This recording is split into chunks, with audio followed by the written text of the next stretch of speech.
Sudan.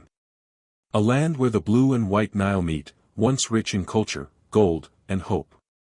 But today, it's a country at war with itself. Since April 2023, Sudan has been gripped by a devastating conflict, one that has displaced millions and left cities in ruins. To understand this war, we must return to 2019. Sudan was ruled by the authoritarian regime of Omar al-Bashir, whose government faced deep internal divisions, ethnic, economic, regional. After 3 decades of authoritarian rule, President Omar al-Bashir was overthrown following months of massive civilian protests. I declare, being the Minister of Defense and the Chairman of the committee, to get rid of this regime and to arrest the head of the regime in a safe place. In the aftermath, power fell into the hands of 2 men who had once fought side by side. General Abdel Fattah al-Burhan, head of the Sudanese armed forces, and General Mohammed Hamdan Dagalo, known as Hemedti, commander of the powerful paramilitary group, the Rapid Support Forces, or RSF. In the months following the 2019 transition, these 2 forces were meant to cooperate in guiding Sudan toward democracy. But underneath the surface lay a power struggle. At the heart of the conflict, who controls the military, who controls the resources, and who decides Sudan's future? By early 2023, negotiations to merge the RSF into the National Army collapsed. And on April 15, 2023, gunfire erupted in the capital, Khartoum.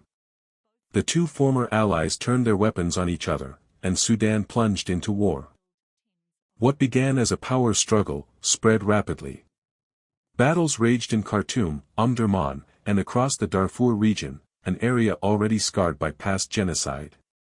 Reports emerged of atrocities, executions, and ethnic killings. Entire neighborhoods were flattened, hospitals destroyed, millions fled on foot, seeking refuge in neighboring Chad, Egypt, and South Sudan. The war drags on for one reason: power, and the wealth that comes with it. Sudan holds vast resources, gold, oil, and farmland. Controlling them means controlling the nation's future. But this isn't only an internal battle. Foreign powers have quietly entered the game, each pursuing their own interests. Russia has long sought influence in Sudan.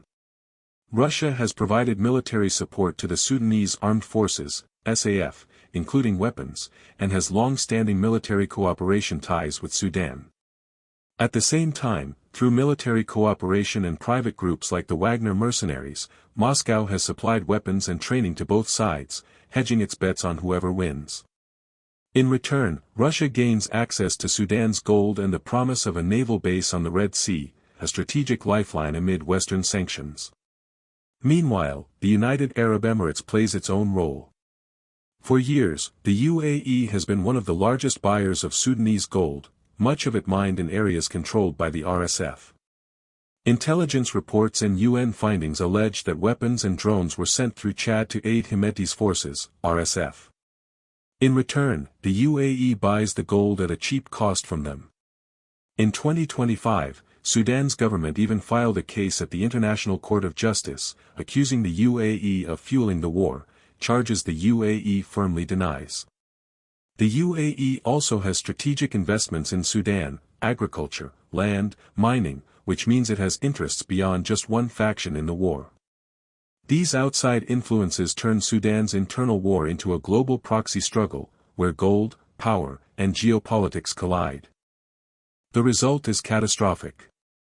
Tens of thousands killed, more than 10 million Sudanese have been displaced, entire families live under makeshift tents, surviving on minimal aid. Livelihoods destroyed, children out of school, cities in ruins. The United Nations warns of one of the world's worst hunger crises, with famine spreading fast. In Darfur, eyewitnesses tell of villages wiped out and ethnic massacres haunting the region once again. A local aid worker told reporters, "Everyone here feels we could die at any moment." Regionally, the war threatens neighbors.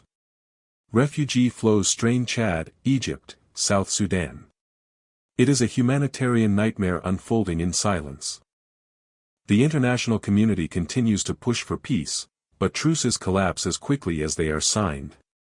Without compromise, Sudan risks fragmentation, a country split between warlords, tribes, and foreign interests.